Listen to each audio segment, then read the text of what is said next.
It started like any other show.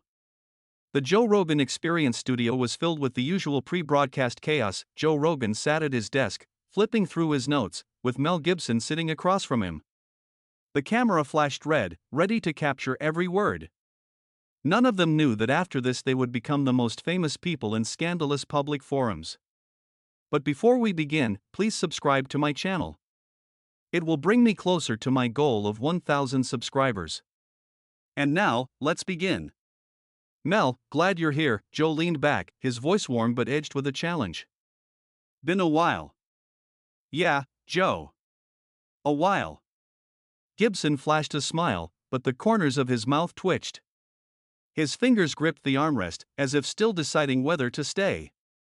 No audience, just the crew and a sound guy behind the glass. But the silence in the studio was heavy, like the air before a storm. The camera zoomed in on Mel, catching his gaze, one that could burn through the screen. Joe leaned forward, cradling a coffee mug like a shield. So, you're back to directing. Hacksaw Ridge, Apocalypto, people say you direct like no one else. But why the long gaps between films? Joe's tone was light, but his eyes tracked every reaction. Mel shrugged, his smile widening, colder. Life, Joe. It's got its own plans. Sometimes you just wait for the story to ripen. Wait? Joe raised an eyebrow, like he'd caught a scent. Or maybe Hollywood's waiting for you to come back? Silence. Mel swallowed, his throat barely moving. He glanced at the camera, then back at Joe. Hollywood doesn't wait for anyone. You know that. True. But you're not just anyone, are you? Joe grinned, but his voice carried a needle. The camera tilted slightly, sensing the shift. The operator behind the glass leaned closer to the monitor. Mel's fingers tapped the armrest, a rhythm that betrayed more than his words. I do what I want, Joe. Always have. His voice was steady, but there was steel in it. Not everyone likes it. That's their problem. Joe nodded, like he agreed, but his eyes said otherwise. He set his mug down, the clink of ceramic on wood slicing through the quiet. All right, let's talk about that. You've always been, let's say, a rebel. Mad Max, Braveheart, you built this image of a guy who spits on rules. But sometimes that spills off screen, doesn't it? Mel leaned forward, his gaze heavy as stone. What are you getting at, Joe? You know. Joe shrugged, too casual. Headlines, scandals. People talk about you for more than just your movies. People talk. Mel carved each word like a knife. It's their job. Mine's making films. And you do it better than anyone. Joe raised his hands, like surrendering, but his smile was sharp. But, you know, when you're at your level, every move's a story. And not all stories are heroic. Mel stopped tapping. His hands froze, clenched into fists. The camera caught it, zoomed in on his face. His eyes flashed, not with anger, but something deeper, rawer. You want to talk stories, Joe? His voice dropped, dangerous. Let's talk yours. You're not just a podcast guy, are you? You're a brand. And brands play it safe. Joe laughed, but it was short, almost forced. Me?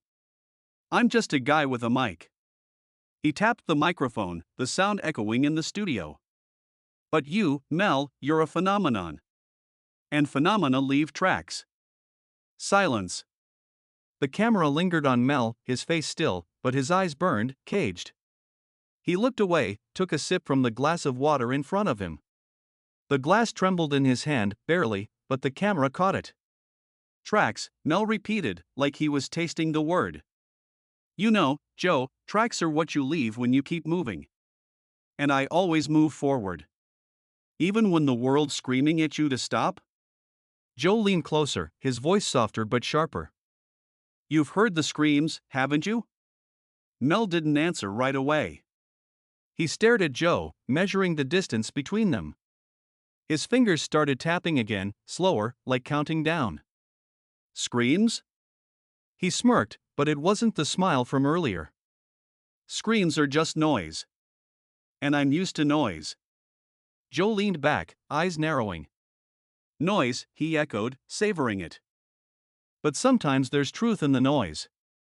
And people want to hear it. People want a show, Joe. Mel surged forward, his voice low, almost a whisper. And you know that better than anyone. The camera swayed, like it couldn't keep up with the tension. The sound guy behind the glass leaned toward his mic but held back. The studio breathed, alive, every sound a sip of water, a chair's creak, a breath part of the drama. A show, Joe nodded, but his smile was gone. Then let's give them one. Tell me about truth, Mel. Your truth. Mel froze. His fingers gripped the glass so tight his knuckles whitened. He stared at Joe, like he'd just been handed a gauntlet. My truth? His voice was quiet, but a storm rumbled in it. My truth is I do what I believe in. And I pay for it. Every damn day. Silence. The camera lingered on his face, catching a flicker of pain in his eyes. Joe didn't move. The air was electric, taut, like the moment before lightning. Joe broke the quiet first, his voice low, deliberate. That's heavy, Mel. Paying every day. What's the cost look like? Mel's jaw tightened, a muscle twitching under his skin. He set the glass down, the clink too loud in the sterile studio. You want the ledger, Joe? His tone was dry, almost mocking, but his eyes didn't match. It's time. It's sleep. It's knowing every word you say gets twisted into someone else's story. Joe tilted his head, like a boxer sizing up a jab. Twisted? Or just heard? He paused, letting the question sink in. You said some things, Mel. Things that stick. The camera swiveled, catching Mel's hands as they curled into fists again, then relaxed, deliberately slow.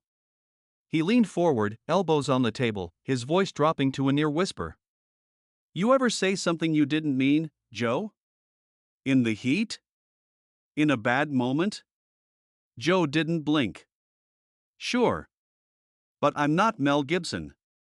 His words were soft, but they landed like a slap. When you speak, the world listens. Whether you like it or not. Mel's laugh was short, bitter, like a crack in glass. The world. He shook his head, eyes flicking to the camera, then back to Joe. The world doesn't listen. It judges. It chews you up and spits you out. And you, he pointed a finger, stopping just short of accusing, you know how to feed it. The studio went still. The sound guy behind the glass froze, his hand hovering over the controls. The camera zoomed in, catching the sweat beading on Mel's temple, the way his chest rose and fell, too fast. Joe didn't flinch, but his eyes narrowed, like he'd just spotted an opening. Feed it? Joe repeated, his voice calm but laced with something dangerous. I'm just asking questions, Mel. People want to know who you are. Not the myth. The man. The man. Mel's voice was a growl now, low and rough. He leaned closer, his face inches from Joe's. You think you can get to the man in an hour? With your mic and your lights and your little red dot? He jerked his chin toward the camera, which didn't waver. You don't get the man. You get the story you want. Joe held his gaze, unyielding. Then give me your story. Not the one they write. Yours. For a moment, it looked like Mel might stand and walk out. His hands gripped the armrests, knuckles white, his body coiled like a spring. The camera caught every micro-movement, the twitch of his lip, the way his eyes darted to the side, like he was searching for an exit that wasn't there. Then he exhaled, a slow, controlled breath, and leaned back. My story? Mel's voice softened, but it wasn't surrender, it was a warning. My story's in the work. In the blood I've poured into every frame, every cut. You want truth? Watch my films. That's where I'm real. Joe nodded, but his eyes didn't let go. I've seen your films. They're brutal. Honest. But they don't explain the man who walked into my studio today.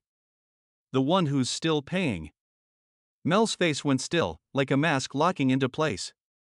The camera lingered, catching the faint tremor in his hand as he reached for the glass again, then stopped. You don't get it, do you? He said, almost to himself. The price isn't just headlines. It's knowing you'll never outrun them. Joe leaned forward. His voice softer now, almost intimate. Then why keep running? Why come here, Mel? Why sit down and let the world watch? The question landed like a grenade. Mel's eyes locked onto Joe's, and for a split second, the studio felt too small, the lights too bright, the air too thin. Because I'm still here, Mel said, his voice raw, stripped bare. Because I've got something left to say. And no one gets to tell me I can't. The camera pulled back, catching both men in the frame, Joe, still as stone, his face unreadable, Mel, breathing hard, like he'd just thrown a punch. The silence was deafening, broken only by the faint hum of the equipment. Then Joe spoke, his voice quiet but firm. Fair enough. Let's take a break. The red light on the camera blinked off. Mel didn't move, his eyes still locked on Joe, who stood and stretched, casual, like nothing had happened. The crew exhaled, a collective release of tension. Mel stayed seated, his fingers tracing the edge of the glass, his face a storm held back by sheer will. The monitors flickered as the feed cut. Outside the studio, the internet was already lighting up. Clips of the exchange, Mel's clenched fists, Joe's pointed questions, were sliced and shared, dissected by faceless accounts. Mel Gibson snaps on JRE, one post screamed. Rogan pushes too far, another asked. The world was watching, just as Joe had said. The studio lights dimmed, but the air stayed charged. Mel stood, finally, his movements slow, deliberate. He didn't look at Joe, didn't speak. He just walked toward the exit, his footsteps echoing in the quiet. The door clicked shut behind him. When the lights went out, all that remained was a whisper in the dark. He left, but the truth stayed.